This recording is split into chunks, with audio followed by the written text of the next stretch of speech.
siya. Ito, apat, maging apat, 7. Parang ganun ba? Tama? Parang ganun siya. Pero pag ikaw, siya, give you a best. Okay, ito. Kasama to sa under prosthodontics, no? We say field of prosthodontics. Sa dentistry, it's either you do, tingin ako ng ano, sa iba-ibang kinds, no? Ng, ito, removable siya. Ito fixed, no? So pila natin. Sige, implant. Ayan. Iba-iba. Grabe, okay. Ito na. Ayan. So, sige. So here, ipila natin yung pinaka ano, from lowest to highest.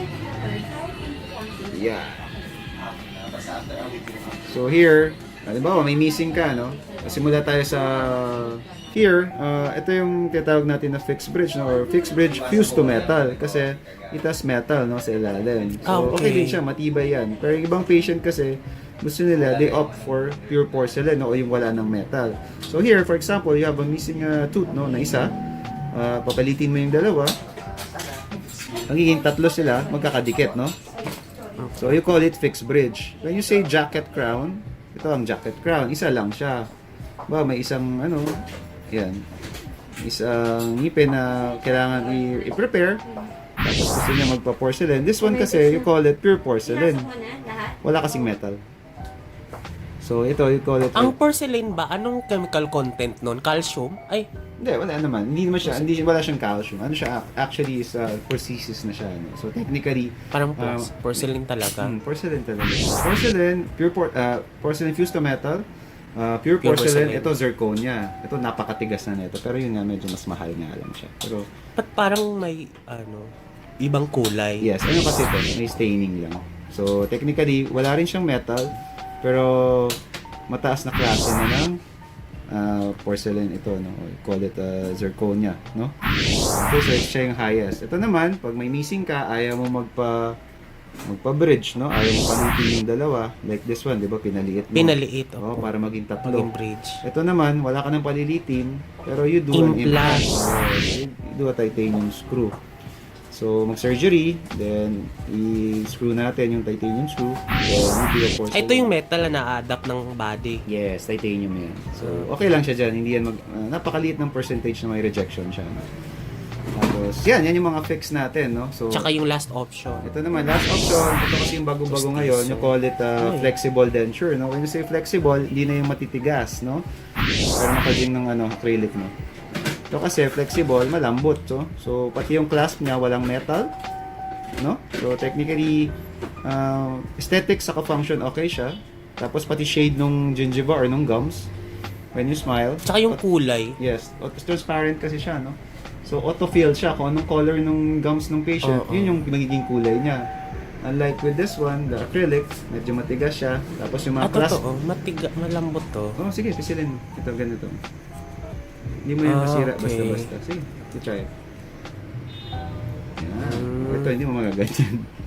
Kasi ito flexible. Tapos this one, yan, acrylic. Nakikita mo yung difference. Lahat nung clasp, ayan yung mga clasp, tingnan mo, metal siya. Dito, wala. Flexible lahat yung clasp. So, very nice siya for mga patient na ayaw na may mga metal, gusto rin ng malambot, ayaw na ng acrylic. Makapal to talaga siya. Ganyan. Kasi kailangan matigas para hindi mabasag, no? Pero acrylic is good also. No? It depends talaga sa need ng patient. So, it varies. Minsan, si patient gusto flexible, pero hindi siya pasado sa flexible. Sinasabi naman namin. So, it depends. No? Marami pa tong klase. Pero ito yung mga... Pag ganito, ganito. Ganito. Ayan. So, ayan. Medyo malayo na. So, you can opt for... Ito lang kita, guys. Oo. Ayan. Ito. Actually, ito yung cast mo. Pakita mo sa kanila. Ay, ito pala. Ayan. Okay lang ba? Ayan. So, pag ganyan, isang side lang siya, no? Ito yung ngipin ko. Yan. Ganyan sa taas. Yan, you can opt for Bungal. implant. Pwedeng implant, dalawa. Or bridge, no? Palilitin tong dalawa. Medyo mahal yung implant, diba? Usually, it would cost you, starting here, 70 ang isa. Isa. Pero dalawa to. Pero naka-promo kami ngayon. Usually, pag nag-start kami, hanggang Christmas na, 50 lang. So, 50,000 for the implant. So, technically, pag ganyan, you can do 2 implants, no? Sige. Picture. Picture mo? Hindi, video po. Okay, video pala, sorry. Ayan. So, pag bridge naman, palilitin yung dalawa. Tapos, gagawa tayo ng 1, 2, 3, 4. Apat. Or removable, papasok mo lang ito, wala ka nang palilitin. Pero removable, Pero yung maintenance niyan, Dok, baka kasi magkaka-foul smell ako. ay hindi naman. Hindi You have to mababa. ano lang, you have to wash it lang. Tanggal-tanggal naman siya. No? You have to maintain lang, no. So it's up to you, preference ni patient or prerogative ni Pero patient. kasi no? ito, haba-habang procedure to, no? Hindi naman, implant. Usually pag Kasi nilagay yan, papakapitin pa yata yun, di ba? usually pag ang procedure ng implant, pag nilagay mo siya,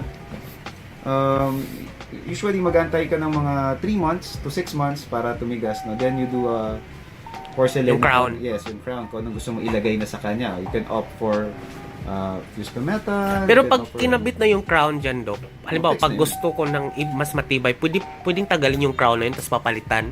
Pwede Ganon. napapalitan naman yung crown na yan. Napapalitan siya. Kung gusto. Pero once na sinement na natin yun dyan, tigas na yan. Hawakan mo to. Kung ano, Pero kung ito lang yung pinaka-foundation kung niya, gaano siya katigas, hawakan mo. Kung gaano siya katigas dyan, parehas na parehas sa ano yan. Sa mas matigas pa siya sa tutungipin. parang ganun. Kasi screw siya, screw type eh. So, Di ba yun masakit? Yung totoong ngipin, matigas din. Pero syempre siya kasi, Oo. isipin mo, binaon mo siya, no? So, sa loob. So, Hanggang saan yan? dito lang naman yan. Hanggang dyan lang sa baba. Sa x-ray makikita rin naman. Yun na rin naman yan. So, technically, pag bumaba siya, hanggang dun sa baba, hanggang dito lang. Hindi naman yan tatagos hanggang dun sa baba. Mahikli lang naman. May mga measurement naman yan, designated measurement for that one. So, yan. Pwede mo yan maging... Ito, option. yung magkano mga ganito ang peraso? Yung may metal. Fused to metal. Bakit Pag fused to metal, usually nag-start yan ng mga 7,000 each, no? Each.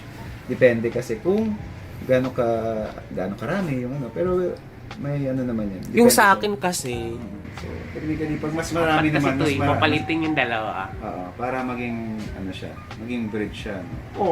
Or, Okay naman tong ganito lang siguro, no? Kasi pag hindi naman mahalata pag may discoloration or nag-ano ba to? Di ba sabi ni Doc dati pag acid nag-iitim siya? depende kung acidic yung patient. Kaya yung iba nag-opt for pure porcelain. Pero yun nga, pag mga long span, Oo, pag dito naman banda, pag long span, hindi na namin sa kasalikuran. Sayang lang din. Kasi this one, pure porcelain, it starts at 15,000 each. The zirconia, it starts at 25,000 each. So, ito yung matibay. yes, yan yung pinaka, maski Yung kami, hirap kami kinuwenta ko na siya na parang 100,000 tsaka si apat eh.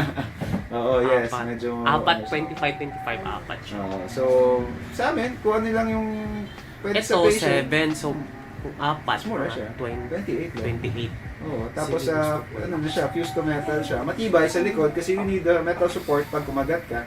So, pwede rin naman sa likod zirconia, pero napakamahal na. It will cost you around 100 against 28. So, kung magko-cost din ng ganun yun, I'd rather go for implant na kung 100,000 ang pinag-uusapan. Kasi, kasi Dalawang- ano din eh, 100,000 oh, din dalawang siya. ngipin, wala pa tayong pinaliit.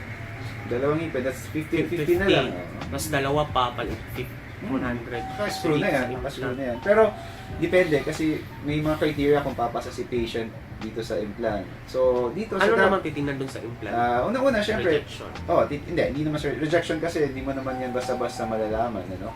Pero mababa naman percentage ang titanium rejection. Pero ang mga factors, usually, kung may mga systemic diseases ng mga patient, diba, medically compromised, titingnan din namin yung kung diabetic, may sakit sa puso, etc. Syempre, healing nila, masali mga diabetic mo. Pero mga diabetic naman kaming, pwedeng ini-implant naman. So, it varies to. So, i-assess muna natin kung okay naman. Tapos, habits, kung smoker ba siya o non-smoker, malaki factor din kasi para at least hindi siya magkaroon ng periodontal problem na tinatawag natin na problem sa gums. No? So, yun lang, marami lang factors. So, it depends kung saan siya papasa. At least marami lang option na yun si patient. Kasi, Sir, pero nagtitipid kayo guys, ito talaga yung advisable. Ayan, Kaso removable. Oo. flexible, 15 lang yan, 15,000. Depende kung gaano karami. Yung sa akin, starts at 15,000. apat to eh. Ay, dalawa pala. No, yung mga ganyan. Basta starts at 15,000 yan, pag flexible. Eh di parang ganito lang din. Yeah. Ano?